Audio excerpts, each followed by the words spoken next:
गौ संपदा के हरण करने वाले उस समय के दुर्दांत लोगों पर और सामाजिक एकता और बंधुत्व कायम करने वाले महान नाहर को जानने के लिए आप जरूर पढ़े होंगे पुनर्नवा और बाणभट्ट की आत्मकथा।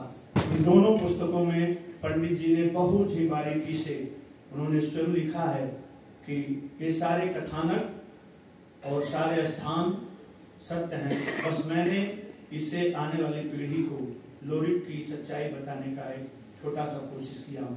फिर ड्यूक यूनिवर्सिटी के प्रोफेसर श्याम मनोहर पांडे जी लगभग 95 के होंगे और तीसरे साल उन्होंने चंदेनी पे उत्तर मध्य क्षेत्र सांस्कृतिक केंद्र इलाहाबाद में मेरा एकल गायन रखा था। तो उन्होंने बताया कि बेटा मैं आज इसे सुनने के बाद अपने 55 साल पीछे जब मैं डिजर्टेशन तैयार कर रहा था तब गया हूँ।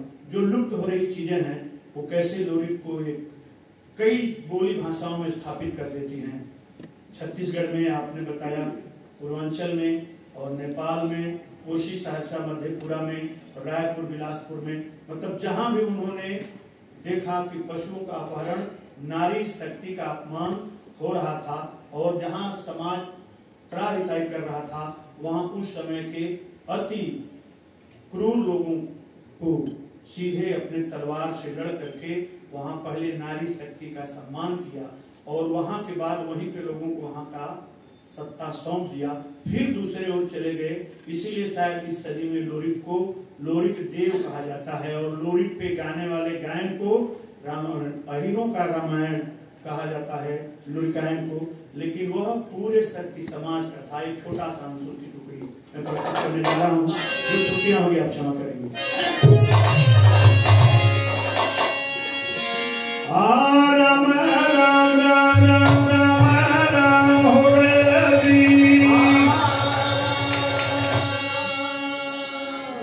लोरिक धीरे धीरे हो,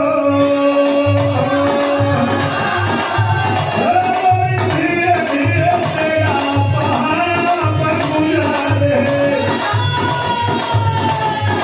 सत्संग गाजर उसी के पर भी धागा और गाली गौरा के भी नाहर लोरिक नारी मर्यादा खातिर गोरी पर चढ़े नाहर नाहर नाहर पिया पहाड़ा पर हो अरे कैसे करना पड़ेगा जमाना बदले आजा बोला कि छुना रखौल ना रहे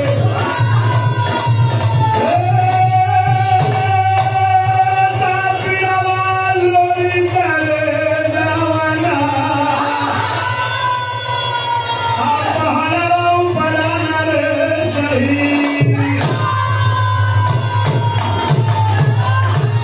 मोलागत नाम का एक राजा सोनांचल सोनभद्र जिला मुख्यालय से ठीक 14 किलोमीटर की दूरी पर जिसका किला, वह उसका आतंक नगर में इतना ज्यादा होता था कि नगर में आने वाले डोले को अपने दरवाजे पे उतरवा लेता था और नगर से जाने वाले डोले को भी अपने दरवाजे पे उतरवा लेता था।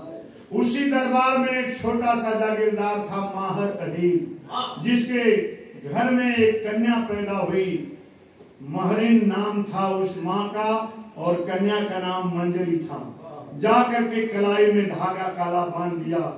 कितना आतंकी था, कितना क्रूर था। और यह खबर जब माहर को लगा तो उसी दिन से वह घर से निकल गए और गए कहाँ? गादी गढ़गौरा के, तो आज का बलिया जिला है पूर्वांचल में। बलिया जिला में गए, अखाड़े पर देखे तो पहलवान कुश्ती लड़ रहे हैं, रियाज कर रहे हैं। जाकर अपना पगड़ी उतार करके उस पहलवान के घर पर रख दिए। बोले कि आपके दोनों लाल हमें चाहिए। कहें क्यों? कहें 16 साल का समय है, चतुर महरीन थी। बोले कि ये छोटी कन्या है, इसे अभी ले जाएंगे, अपने घर में किसी का दूध पिलाएंगे, आपके रिश्ते बदल जाएंगे। इसे बड़ी होने दें और जब बड़ी हो जाएगी तो आप स्वयं इसे ले जाइएगा।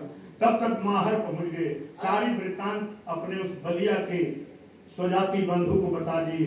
वहां से सेना लेकर के वीर लोरिक पहुंचे हैं और मोलागित को चुनौती देते हैं कि नारी का अपमान करने वाले।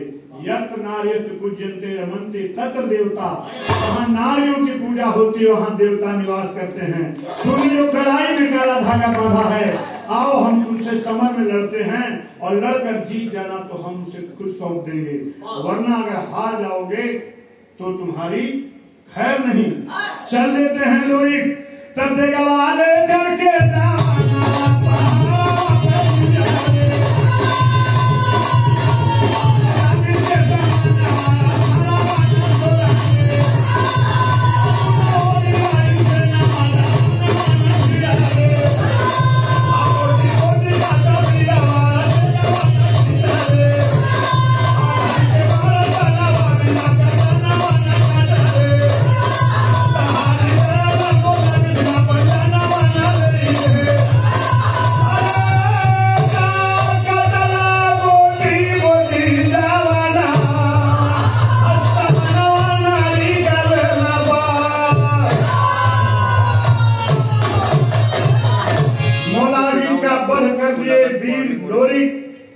समरू हजारी प्रसाद द्विवेदी जी लिखते हैं, शार्विलक और गोपालक उनका उपन्यास है, उन्होंने लिखा।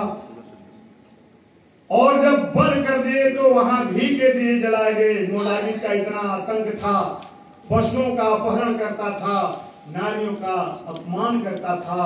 और तब जब लोरिक जाने लगे बढ़ करके, तब उस जवार के लोगों ने कहा कि अब आप इस मंजरी के मांग में सिंदूर दान करिए और हम सब इसे विदा करते हैं, क्योंकि आप इसलिए उस पत्थर को, जो लोरिक स्टोन है, पत्थर है, आज भी जीवंत है और उस पे 2 फाट पड़ा हुआ है और उस फाट के बीच में छोटा टुकड़ा है और दोनों न केवल एक जाति के बल्कि उस काल के मानव समाज की मानवीय शक्ति और